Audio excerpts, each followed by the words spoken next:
नमस्कार। आज के इस नए और रोंगटे खड़े कर देने वाले विश्लेषण में हम एक बेहद ही खौफनाक लोककथा की गहराई में उतरने वाले हैं।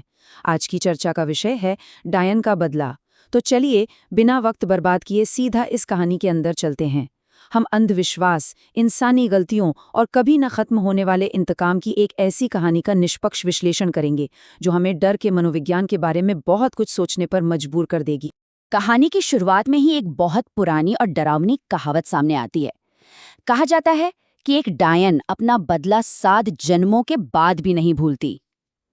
सच कहूं तो ये सिर्फ एक डरावना विचार नहीं है, बल्कि ये इस पूरी कहानी की नींव है। मतलब डायन का गुस्सा कोई पल भर की नाराजगी नहीं है, बल्कि एक ऐसा चक्रव्यूह है जिससे निकलना नामुमकिन है। ये विचार ही शुरुआत में इतना खौफ पैदा कर देता है कि अगर कोई गलती से भी ऐसी किसी बुरी शक्ति के निशाने पर आ गया तो फिर समय, उम्र या दूरी कुछ भी उसे बचा नहीं सकता। अब चलिए 70 साल पीछे डिमरी गांव के एक सुनसान और पथरीले इलाके में चलते हैं। जरा माहौल की कल्पना कीजिए। हड्डियां जमा देने वाली ठंड है, घना कोहरा छाया हुआ है और हमारा मुख्य पात्र रंजन काम की तलाश में दर-दर भटक रहा है। ये सिर्फ मौसम का हाल नहीं है, बल्कि ये रंजन की उस वक्त की मानसिक स्थिति को भी दिखाता है। वो हताश है और उसे पैसों की सख्त जरूरत है। और हम सब जानते हैं कि जब इंसान इतनी भयानक हताशा में होता है तो अक्सर वो अपने बचाव की बुनियादी समझ को भी नजरअंदाज कर देता है और अनजान रास्तों पर निकल पड़ता है। इसी भटकाव के बीच रंजन की मुलाकात एक रहस्यमयी बाबा से होती है जो एक विशाल पीपल के पेड़ के नीचे बैठकर चिलम पी रहे हैं। बाबा उसे रास्ता तो बताते हैं, लेकिन 3 बहुत ही सख्त नियमों के साथ। पहला, हमेशा नहर का रास्ता लेना। दूसरा, सीधे अगले गांव जाकर मदद मांगना। और तीसरा, जो सबसे ज्यादा अहम है, चाहे कुछ भी हो जाए, कभी भूल कर भी पीछे मुड़कर नहीं देखना। लोक कथाओं में अक्सर ऐसे ही अजीब और सख्त नियम जीवन और मृत्यु के बीच की इकलौती लकीर होते हैं। लेकिन कहानी में असली रोमांच तो तब आता है जब एक भयंकर गलती हो जाती है। जी हाँ, नियम टूट जाता है। सुनसान रास्ते पर आगे बढ़ते हुए अचानक रंजन को अपने ठीक पीछे किसी के कदमों की आहट और अपना नाम सुनाई देता है। घबराहट में वो बाबा की वो सबसे बड़ी चेतावनी भूल जाता है और पीछे मुड़कर देख लेता है।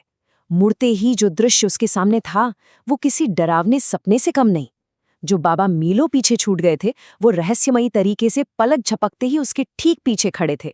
बस ये वो पल था जिसने साबित कर दिया कि रंजन अब इंसानों की दुनिया से निकलकर अलौकिक शक्तियों के खतरनाक घेरे में फंस चुका है।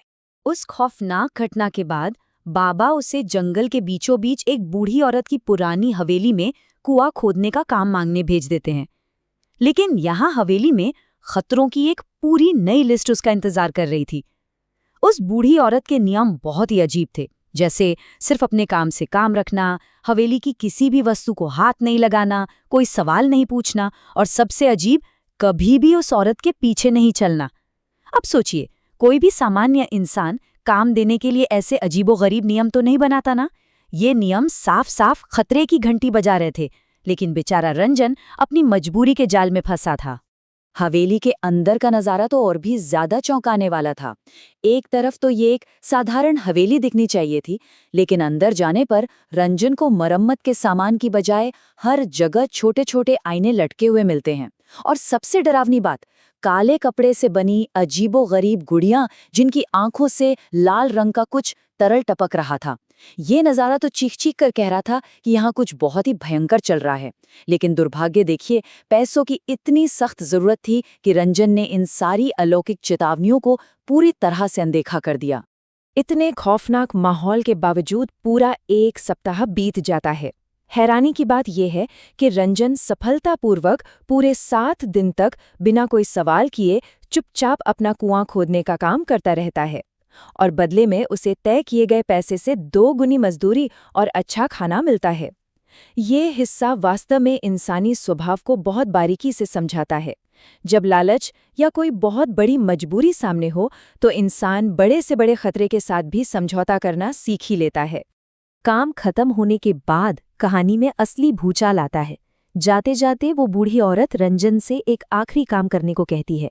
वो उसे एक रहस्यमयी पोटली थमाती है और कहती है कि इसे रंजन के ही गांव के एक व्यक्ति, जिसका नाम सज्जन सिंह है, उस तक पहुंचाना है। देखने में भले ही ये एक साधारण पोटली लग रही हो, लेकिन असल में ये वो श्रापित हथियार था जिसे रंजन अनजाने में खुद अपने ही हाथों से अपने गांव लेकर जा रहा था। अब जरा उस पल की कल्पना कीजिए जब रंजन वो पोटली लेकर सज्जन सिंह के पास पहुंचता है। सज्जन सिंह की प्रतिक्रिया किसी भी सामान्य इंसान जैसी बिल्कुल नहीं थी। पोटली देखते ही वो बुरी तरह कांपने लगता है और चिल्लाता है, इसे तुरंत वापस ले जाओ, ये मेरा सामान नहीं है।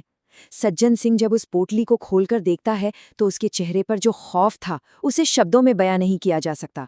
वो दहशत में उसे लेने से पूरी तरह इनकार कर देता है। उसकी ये प्रतिक्रिया इस बात की पक्की मोहर थी कि उस पोटली के अंदर कुछ बहुत ही विनाशकारी छिपा हुआ है। तो आखिर उस पोटली में ऐसा क्या था जिसने सज्जन सिंह के होश उड़ा दिए थे? इसका खुलासा तब होता है जब रंजन घर लौटता है और उसकी पत्नी उर्वशी छुपकर उस पोटली को खोल देती है। पोटली खुलते ही वूडू जादू का असली खौफ सामने आता है। वूडू यानी वो काला जादू जिसमें पुतलों या गुड़ियों का इस्तेमाल किसी को नुकसान पहुंचाने या श्राप देने के लिए किया जाता है। और सबसे ज्यादा रोंगटे खड़े कर देने वाली बात तो ये थी कि पोटली में रखी उस काली गुड़िया ने बिल्कुल वैसे ही कपड़े पहने हुए थे जैसे कपड़े खुद उर्वशी ने पहने थे। अब अनजाने में ही सही उस भयानक श्राप ने एक बिल्कुल निर्दोष इंसान को अपनी चपेट में ले लिया था। अगली ही सुबह गांव में जो खबर फैलती है वो किसी का भी दिल दहला दे। सज्जन सिंह और उसकी पत्नी दोनों घर में मृत पाए जाते हैं। घटनास्थल का नज़ारा भयानक था और सबसे हैरान करने वाली बात ये थी कि कमरा अंदर से पूरी तरह बंद था। मतलब ये किसी इंसान का काम हो ही नहीं सकता था। उनके शरीरों की हालत और भी खौफनाक थी।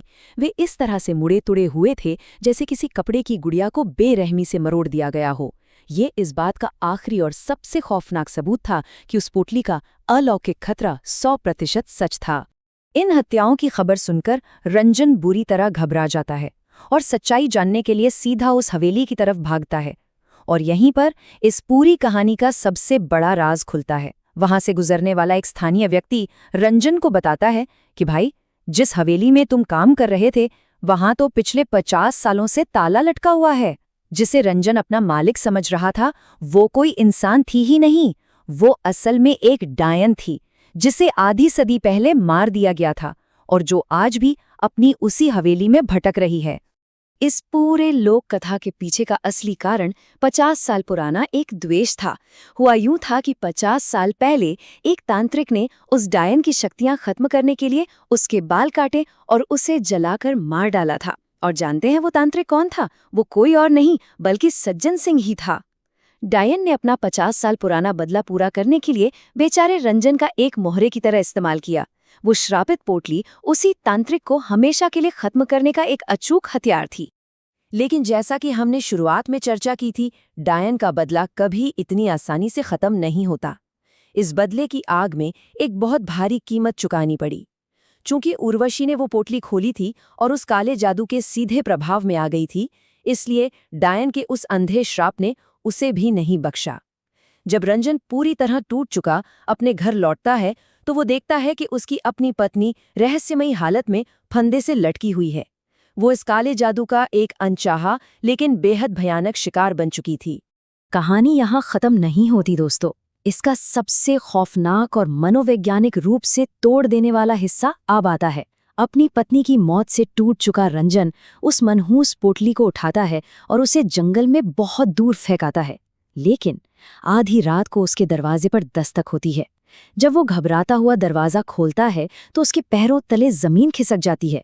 वही पोटली फिर से उसकी दहलीज पर रखी होती है और जब वो अंधेरे में झांकता है तो पेड़ों के पीछे से काले कपड़ों में वही डायन अपने घूंघट के पीछे से उसे घूर रही होती है। वो समझ जाता है कि ये साया अब कभी उसका पीछा नहीं छोड़ेगा।